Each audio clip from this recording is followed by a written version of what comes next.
Hello, everybody. My name's Llama Joe, and welcome to my channel. All right, we're back with the letter. I think this is part 25, maybe?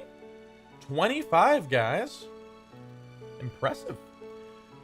Without thinking, I sought comfort seeing that it wasn't her.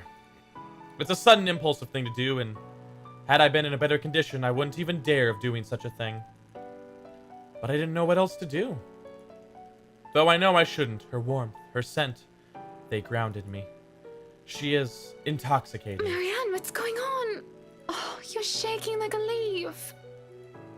Tremors run through my body as soon as my mind realized I am no longer in danger. I wanted to cry, scream about what I've seen, but like a scared child, I couldn't control myself. My mind couldn't reconcile with what I had seen. I should just write it off as a figment of my imagination, yet I can still feel her nails cutting into my skin. Are you sick? Should I call for a doctor? I'm sorry, Mrs. Wright. Just feeling a little woozy and lightheaded is all. Let's get you somewhere to sit down then. Come on, don't worry, I have you. A lie. But a whole lot less complicated than telling her I was attacked by a dead girl. When the feeling of fear eases off, I feel nothing but shame for my actions. I quickly back away as I clear my throat and nod my I thanks. think I've had enough looking around. If it's all right with you and Mr. Wright, I'll meet you outside. If you're sure, I'll have the car started. Do you need assistance heading downstairs? I'm all right, ma'am. Just go on ahead and I'll be right there. It seems to placate her worries, though only for a brief second. Before she heads down, I don't miss the concerned glance she shoots my way, hidden quickly under another smile. I won't begrudge her for that worry. The look on my face must have been a strange enough sight on its own. Even I am still reeling from whatever that was. Her voice still whispers in my ears.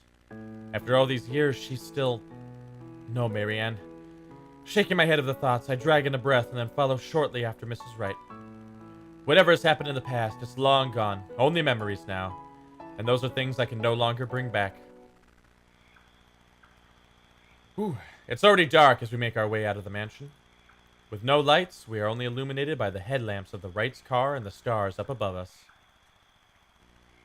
The sight of them helps me compose myself much more than several minutes of being alone did.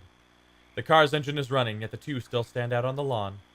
Mrs. Wright is busy, eyes up to the stars, and Mr. Wright, arms crossed, has his eyes down on the ground. It is the crunch of the grass under my heels that brings their attention to me. About time. What took you so long? Fuck you, dude. A minute longer and I'd think the house swallowed you all up. Oh, hush, dear. I'm sure she has her reasons. Marianne doesn't seem the sort to idle. Sorry, I was just checking on something important. See, business is business and they take time, love. You should know that better than anyone. So, Marianne, what do you think? Are you the woman for the job? I know we already signed papers hiring you, but I want to be 100% sure that you are committed. That's fair. I glanced back towards the mansion, knowing what I had seen there, or rather, who I thought I saw there, because there's just no way. Not to mention how I acted towards Mrs. Wright, for goodness sake. I should feel the slightest bit hesitant. I was lucky. I've seen enough films to know what happens when a promiscuous woman enters a haunted house. This is my chance to turn it down, make excuses, say that I'm not up to the task, that I need to take care of my old, sick father. Just pay the fine, which is probably outrageous for a contract like this, and let it go. I should turn it down, but for some obstinate reason I can't. In the same manner, I haven't let go of her, of the regret that has shadowed me since that day. Much as I hate to admit it, even to myself, seeing her again, the mischievous glint in her eyes, the loose tendrils of her hair curled around her forehead. It's something I've terribly missed, and now that it's here, almost within arm's reach, My father would tell me, sometimes you just simply have to go through with it, consequences be damned. And well, I really don't have any logical reason to say no. At least not something a client like the Wrights would want to hear from a professional designer. It's certainly an interesting project.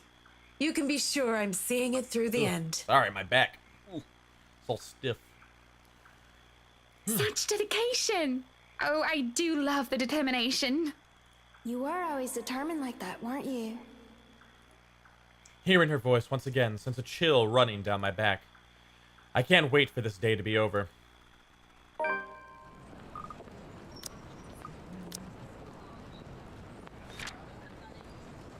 Marianne examined the first floor upon the arrival of the mansion. After a small talk with Hannah Wright, Marianne headed for the study. There she saw a ghost from her past reflected in the mirror. Despite that, she gave her word that she would see through the project until the end. From the mansion and through Anselm, I rode with them in silence. But as soon as we hit city proper, I asked to be dropped off and bid them good night. I thought it best if I didn't stay too long in confined spaces with either Mrs. or Mr. Wright. Both seemed to cause me serious trouble, and if the project had been any less interesting or grand, I would have dropped it with a second thought. Would have, shouldn't have, won't. I assure them that my place isn't that far off, and I have to fight off the urge to roll my eyes and groan when whiskey throws me a little smirk. But even in my own home, peace is elusive, as is sleep. I lie awake thinking of what I saw in that mansion, of who I saw. If I so much as hear a single whisper from her, if I so much as see a wisp of her hair, I'm afraid I'll go mad. But none of that happens. And it makes me feel hollow. For 2 nights I've had trouble sleeping, but it's only one morning when fatigue has already let me rest that I'm reminded of what terrifies me so. Okay, Wednesday. So, jumping forward a couple of days. In my restless dreams, I see that mirror. The one in the study, and in it, I see her. I see them. Lorraine and Hannah. Lorraine and Hannah. Why do I keep saying Lorraine? Which one's Hannah? Which one's Lorraine? They look exactly the same. I think the one on the left is Hannah, and the one on the right is Lorraine. I think Lorraine had the thing in her hair. Hannah and Lorraine. Poor pathetic Marianne. Work, work, work. She'll work herself to death. See? See? She doesn't listen. That's all she did. Look at what happened to me. They talk among themselves with cruel smiles and venomous tongues. Or rather, to themselves, 2 heads, 1 body. A horrible mockery of these women as if they were the one and the same. What's the pity? Life goes on and goes out, and she doesn't even see it. Do you think she'll even realize when she's kicked the bucket herself? When they say a person has a hard time telling when they're in a dream, it was true often enough. Even with this bizarre sight, even with the obvious implication that this isn't real, I can't help but feel distressed. Likely. Is that any way to live at all? She might as well be dead. Cruel fate that she's alive and I'm... well... Though they speak into each other's ear, tones low and hushed, I can still hear them as clear as day. Their whispers pervade the air, heavy and oppressive. They bury and dig into my head like tiny maggots worming their way into my skull. Oh, no. No. It is only then that they take notice of my presence. Eyes turn towards me and I can only feel small under their scrutiny. Caricature smiles etch on their faces, mimicking each other grotesquely. Oh, Marianne! How long have you been standing there, dearie? Come join us, Marianne. We won't bite. Unless you ask, that is. Have you been looking at us? Spying? How scandalous. Such a naughty girl. I'm sure you were just waiting for something lewd to happen, weren't you? You know she will not admit it. She thinks it wrong. You've said it so yourself. Yes. She thought me wrong, impure, abnormal, because I loved her. Nope. My breath hitches and I open my mouth to protest, but they stop me, screeching. The mirror that holds them cracks, lines spidering across its surface. Do not lie. We know the gluttonous thoughts you try to deny, girl. All those desires you bury beneath that sickening guilt. You act the martyr when you turn the bed you lie in into your own hedonistic hell. You are nothing but a tainted soul with filth-stained flesh held together by falsehood and pride. This is really cool, but also terrifying. They look livid. And when it looks like they would lunge, I wake, feeling like the wind had been knocked out of me. With a groan, I squint and find certain fluff balls sitting on my chest, looking as pleased as a punch. Baruvial. Oh. She is the overlady of the cats, queen of despair and destruction of nice furniture. Though I can't say mad at her majesty because it feels like she did something good this time. I was having a nightmare, but I can't even remember what it was about. Trying to recall leaves a terrible pit in my stomach. Maybe it's probably better that I don't remember. Good morning, Baruthiel. Oh, are you hungry? Sorry. Is that why you woke me up? Baruthiel, little kitty. A content purr comes from my sweet dear before she jumps off the bed and trots toward the kitchen. If Baruthiel dies, I will lose my shit. Pets always die in these kinds of things, and I love cats. So if Baruthiel dies, you're about to see a whole new side of me. On the other hand, it takes me a bit more before I roll out of the bed and start my day.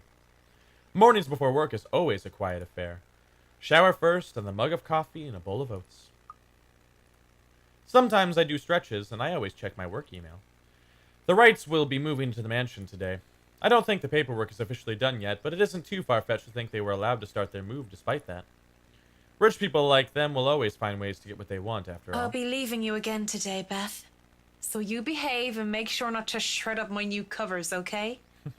And don't worry, I didn't forget tomorrow is Black Cat Day, so I'll throw you a party. That's a thing. But only if you behave like a proper lady. She barely gives me a glance as I say that before going back to her own food. Cats. Still better than humans most of the time. Too bad I have to work with humans. Okay. Getting there, but not quite time isn't up. Yep. The place is already busy as soon as I get here. The foreman, one that I've recommended to the Wrights for his work ethic, is early as usual. Already he's instructing men here and there with the bigger loads. I have no chance to talk to him as Mrs. Wright appears and greets me with a smile. Mrs. Wright, I hope everything has been to your liking thus far. Good morning, Marianne. It has been delightful, and these men have been very helpful. Look at all this. It's so busy here. I'm getting tired just looking at them go. No complications so far with the movers or the previous owners of the mansion, I hope? If anything, the only one being problematic is Luke, if I'm to be honest. He can be such a diva, but I do like that about him. She stops, looking up at the upper landing where Mr. Wright comes through with two other movers in the mirror from the study. Oh, do be careful with that mirror. We wouldn't want anyone getting hurt because of broken glass. Why are you even having it carried around? Oh? You did say you didn't want the mirror, and I keep getting distracted by it. God, Luke, I hate you. If I'm going to turn the study into my office, I'd rather not have it there. Where can we put this? Well, you are not putting it in our room. Why don't you go, I don't know, put it in the wine cellar for now? We can figure out to store it in the attic or somewhere else later, yes? No, You heard not her, the wine boys. cellar. To the cellar it goes. Mush! Oh, no. The movers bring down the mirror one step at a time, no matter how much the man tells them to hurry. An unsettling feeling grows in my stomach as I see our reflection in the bloody thing. And I look away, not wishing to risk anything. If I see Lorraine's image in the mirror now, I wouldn't know what I'd do. I don't have the luxury of privacy right now, and I am not going to break down in front of all these people. As soon as they go into the kitchen, I realize I'm holding my breath. I let out a sigh of relief when I think nobody's looking, and I go back to the task at hand. It'll be a terribly busy day, and there's no need for me to even think of anything else. I talk with the foreman, fill him in which room is which. It seems I'm doomed not to get any significant work done without being interrupted when it comes to these particular clients, however. Marianne, dear, have you had breakfast yet? Well, I do believe it would be considered brunch at this hour. Oh, yes, Mrs. Wright. You must join me. Johans has already been breaking in the kitchen, as they say. I do not see the others settling down for a meal anytime soon. Someone might as well enjoy the food while it's hot. And that someone might as well be us. I should say no. I really must say no.